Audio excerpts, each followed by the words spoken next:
ایک شخص نے حضور سے کہا کہ حضور مجھے کوئی وصیت کیجئے۔ حضور نے اسے ارشاد فرمایا کہ تو غصہ نہ کیا کر۔ اس نے پھر کہا مجھے وصیت کیجئے، تو آقا کریم نے پھر فرمایا غصہ نہ کیجئے۔ اس نے پھر کہا، یہ بات ایک بار نہیں، اس نے کئی بار حضور سے پوچھی۔ وہ کوئی اور وصیت طلب کرنا چاہ رہا تھا کہ یہ تو ٹھیک ہے، کچھ اور وصیت بھی کیجئے۔ اس سے ایک تو اس شخص کی ذاتی صورتحال ایسی ہوگی، اور دوسری یہ ہے کہ اس نصیحت کی اہمیت کے پیش نظر کہ غصہ جب انسان کو آتا ہے تو وہ مغلوب ہو جاتا ہے اور بہت غلط فیصلے کر بیٹھتا ہے۔ اس لیے بار بار ایک نصیحت پر تاکید کرنا اور اس کا تکرار کرنا اس امر کی طرف توجہ دلاتا ہے کہ ہمیں معاملات کے اندر بہت معتدل رہنے کی ضرورت ہوتی ہے۔ جو شخص غصے کو نافذ کرنے کی طاقت رکھتا ہے، ایک تو ہوتا ہے کہ بندہ غصے سے خود اپنے آپ کو بے چین کرے گا، لیکن اپنے غصے کو نافذ نہیں کر سکتا، غصہ نکال نہیں سکتا، خود پیچ و تاب کھائے گا۔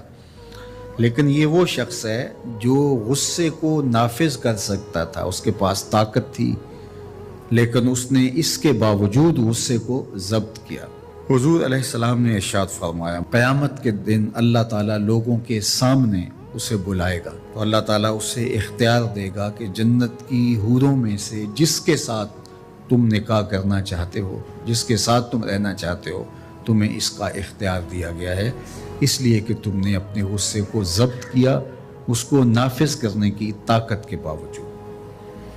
اور ایک روایت حضرت سلیمان بن سرد رضی اللہ تعالی عنہ سے مروی ہے، کہتے ہیں کنت جالسا مع النبی صلی اللہ علیہ وآلہ وسلم، میں حضور علیہ السلام کی مجلس میں بیٹھا ہوا تھا۔ دو لوگ تھے، وہ آپس میں الجھ رہے تھے۔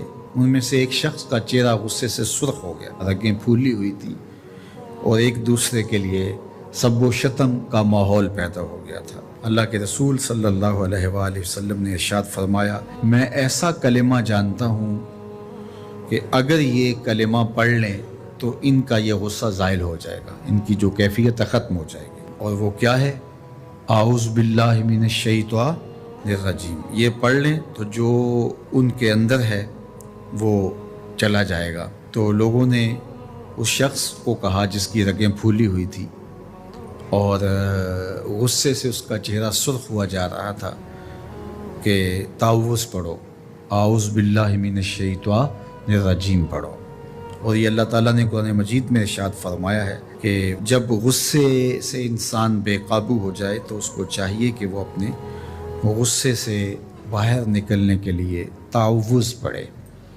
ایک روایت میں ہے اللہ کے محبوب نے ارشاد فرمایا، تم میں سے اگر کوئی شخص غصے میں آئے تو وہ خاموش ہو جائے، تو خاموشی سے غصے کا لیول نیچے آنا شروع ہو جائے گا۔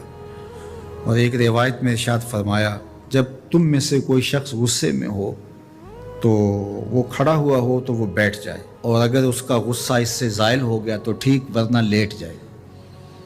یعنی اگر وہ کھڑا ہو تو بیٹھ جائے، اور اگر بیٹھنے کے باوجود بھی غصہ ختم نہیں ہونے پا رہا تو لیٹ جائے، خاموش ہو جائے، تعوذ پڑھے اور بیٹھ جائے یا پھر لیٹ جائے۔ تو یہ چار صورتیں غصے کو کم کر دیتی ہیں۔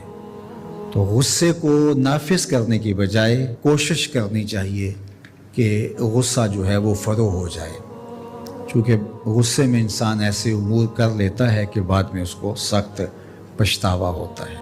رب کہتا ہے محبوب میں نے تجھے راضی کرنا ہے، اور ہم حضور کے مزاج سے واقف ہیں، جب تک امت بخشی نہ گئی میرے حضور راضی ہوں گے ہی نہیں۔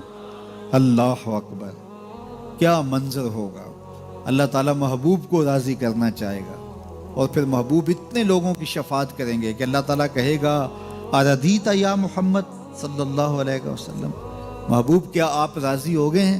تو حضور کہیں گے ردی تو ہاں میرے مالک میں راضی ہو گیا، میں راضی ہو گیا۔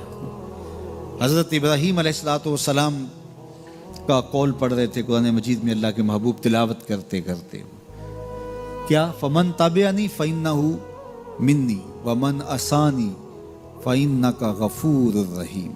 مالک نیکوکار میرے اور بدکار تیری رحمتوں کے حوالے. اور حضرت عیسیٰ نے کیا کہا؟ فَإِن تُعَذِّبْهُمْ فَإِنَّهُمْ عِبَادُكَ. مالک اگر تو ان کو عذاب دے تو یہ تیرے بندے ہیں، تو جان اور تیرے بندے جان. یہ دونوں آیات جب میرے حضور نے پڑھی نا تو میرے حضور رو پڑے اور حضور نے ہاتھ اٹھا دیے اور کیا کہا؟ اللہم امتی امتی، اے اللہ میری امت فبکا. اور ساتھ ہی میرے حضور رو پڑے.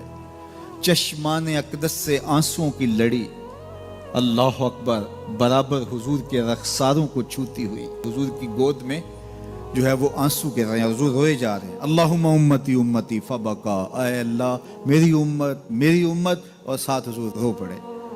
اللہ تعالیٰ نے فرمایا یا جبریل اذهب الى محمد وسل ما یبکیہ وربک عالم. جبریل جلدی جا میرے محبوب سے پوچھ روئے کیوں ہو. وسل ما یبکیہ، جا کے میرے محبوب سے پوچھ کے آ محبوب کیوں روئے ہو. وربک عالم، جبریل سنو تیرا رب جانتا بھی ہے محبوب کیوں رویا ہے، لیکن تو بھی تو پوچھ کے آنا، پروٹوکول ہے محبوب کا. اللہ اکبر، رب جانتا ہے محبوب کیوں روئے ہیں. کہا جبریل جلدی جا میرے محبوب کو میرا سلام دے اور میرے محبوب سے پوچھ ما یبکی ہے، کیوں روئے ہو.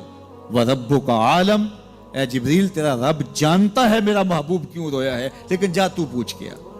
جبریل حاضر خدمت ہوئے اور کہا رب سلام دیتا ہے اور رب فرماتا ہے محبوب کیوں روئے ہو، کیا ہوا؟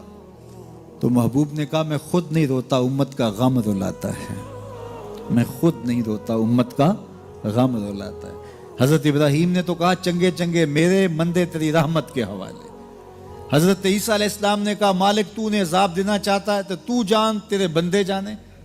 لیکن حضور نے گناہ گاروں کو آغوش میں سمیٹ کے کہا مالک میرے امتی، اور ساتھ چشمان سے آنسو. اللہ اکبر. کہا میں نہیں روتا، امت کا غم رلاتا ہے. تو جبریل واپس گئے بارگاہ عزدی میں عرض کی مالک تیرا محبوب امت کے غم میں رو رہا ہے. کہا جبریل پھر جاؤ اور میرے نبی کو میرا سلام دو اور کہو محبوب پریشان نہیں ہو، جیسا کہو گے ویسے ہی کر لیں گے. امت کے معاملے میں آپ کو رنجیدہ نہیں ہونے دیں گے. والا سوفا یوتی کا ربو کا فطر. ذرا دیکھیے تو صحیح، لام جو تاکید کا آیا نا صوفا کے اوپر، اس میں بڑا حسن ہے. ضرور راضی کریں گے. والا سوفا یوتی کا، ان قریب محبوب آپ کا رب آپ کو اتنا دے گا. اللہ اکبر. والا سوفا یوتی کا ربو کا، آپ کا رب آپ کو، یہ آپ کا تکرار جو ہے اس میں بھی کیا حسن ہے. والا سوفا یوتی کا ربو کا فطر دو، آپ کا رب آپ کو اتنا نوازے گا کہ آپ راضی ہو جائیں گے. 3 مرتبہ آپ. ذرا دیکھیے رنگ کیسا ہے. رب اپنے محبوب سے فرما رہا ہے والا سوفا یوتی کا ربو کا فطر دو، آپ کا رب آپ کو ایسا نوازے گا کہ آپ راضی ہو جائیں گے. اللہ اکبر. اور حضور کیا کہتے ہیں میں تو راضی نہیں ہوں گا جب تک میری امت کا ایک گناہ گار نہ بخشا گیا. رب نے کہا محبوب ایسے بھی کر لیں گے. پھر منظر کیا ہوگا بریلی کے تاجدار سے سنیے. پیش حق مجدہ شفاعت کا سناتے جائیں گے. پیش حق مجدہ شفاعت کا سناتے جائیں گے. آپ روتے جائیں گے، ہم کو ہنساتے جائیں گے.